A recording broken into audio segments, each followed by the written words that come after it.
Chapter 10. The day passed much as the day before had done.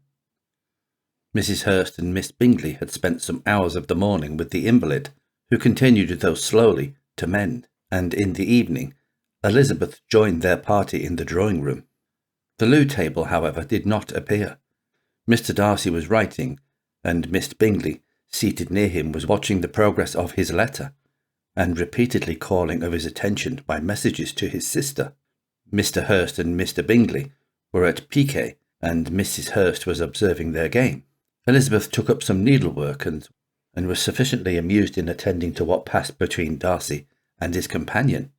The perpetual commendations of the lady either on his handwriting, or on the evenness of his lines, or on the length of his letter, with the perfect unconcern with which her praises were received, formed a curious dialogue, and was exactly in unison with her opinion of each. "How delighted Miss Darcy will be to receive such a letter!" He made no answer. "You write uncommonly fast." "You are mistaken. I write rather slowly." "How many letters you must have occasion to write in the course of a year! Letters of business, too. How odious I should think them! It is fortunate, then, that they fall to my lot instead of yours. Pray tell your sister that I long to see her." "I have already told her so once, by your desire. I am afraid you do not like your pen. Let me mend it for you. I mend pens remarkably well." "Thank you, but I always mend my own." "How can you contrive to write so even?" He was silent. "Tell your sister I am delighted to hear of her improvement on the harp, and pray let her know that I am quite in raptures with her beautiful little design for a table, and I think it infinitely superior to Miss Grantley's. Will you give me leave to defer your raptures till I write again? At present I have not room to do them justice." "Oh, it is of no consequence. I shall see her in January. But do you always write such charming long letters to her, Mr. Darcy?" "They are generally long, but whether always charming it is not for me to determine. It is a rule with me that a person who can write a long letter with ease cannot write ill." "That will not do for a compliment to Darcy, Caroline," cried her brother, "because he does not write with ease. He studies too much for words of 4 syllables. Do you not, Darcy?" "My style of writing is very different from yours." "Oh," cried Miss Bingley, "Charles writes in the most careless way imaginable. He leaves out half his words and blots the rest. My ideas flow so rapidly that I have not time to express them, by which means my letters sometimes convey no ideas at all to my correspondent." "Your humility, Mr. Bingley," said Elizabeth, "must disarm reproof." "Nothing is more deceitful," said Darcy, "than the appearance of humility. It is often only carelessness of opinion, and sometimes an indirect boast." "And which of the two do you call my little recent piece of modesty?" "The indirect boast, for what you are really proud of your defects in writing, because you consider them as proceeding from a rapidity of thought and carelessness of execution, which, if not estimable, you think at least highly interesting.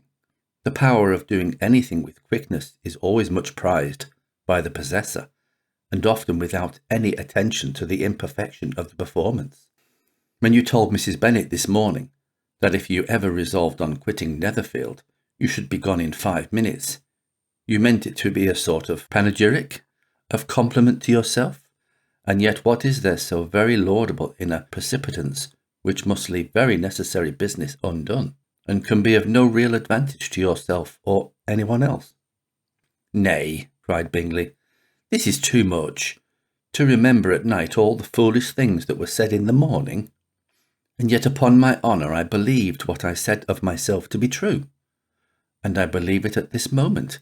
At least, therefore, I did not assume the character of needless precipitance, merely to show off before the ladies.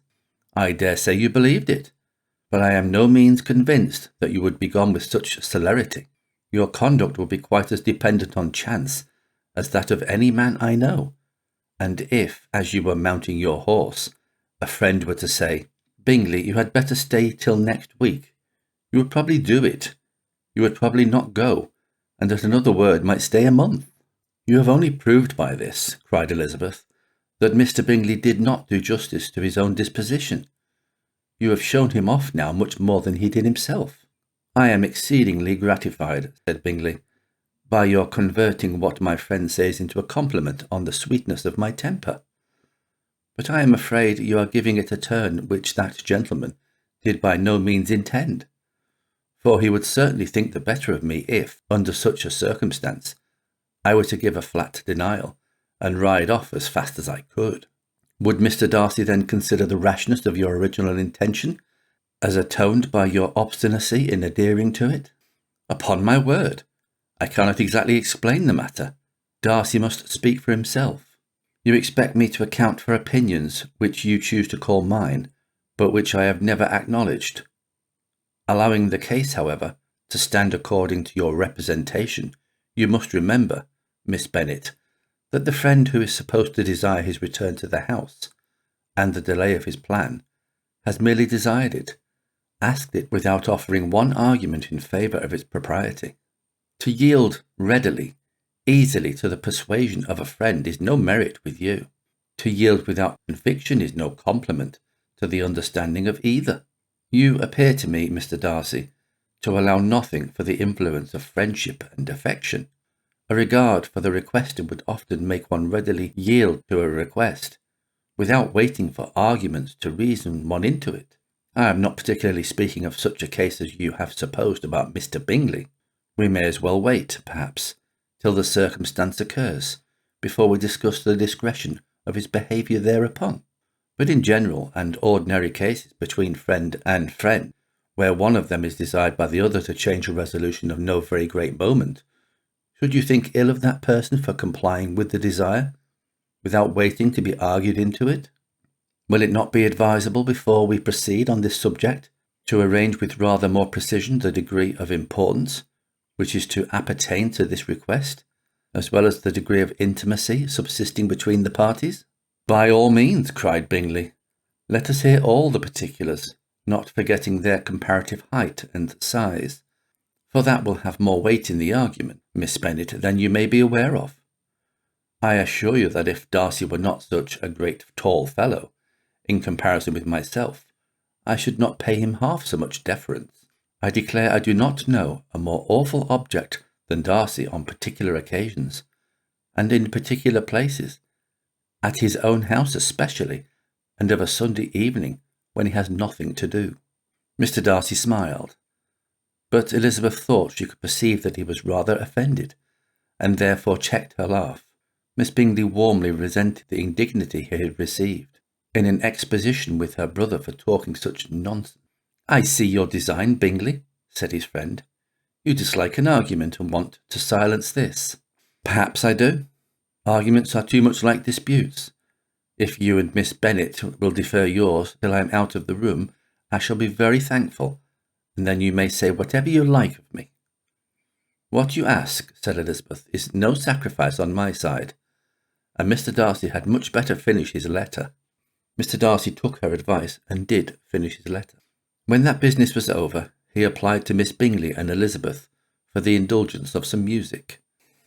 Miss Bingley moved with alacrity to the pianoforte, and after a polite request that Elizabeth would lead the way, which the other as politely and more earnestly negatived, she seated herself.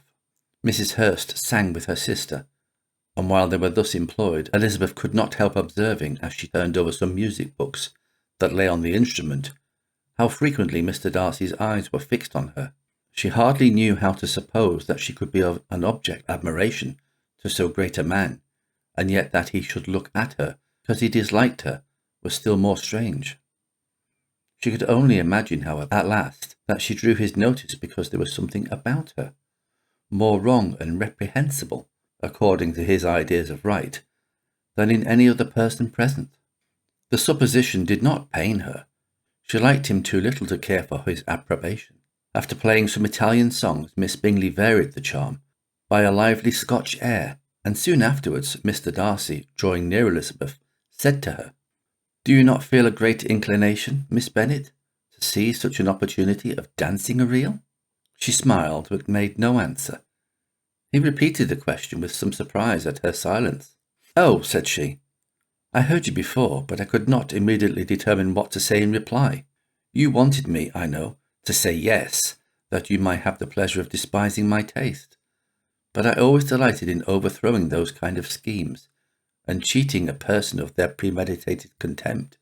I have, therefore, made up my mind to tell you that I do not want to dance a reel at all, and now despise me if you dare.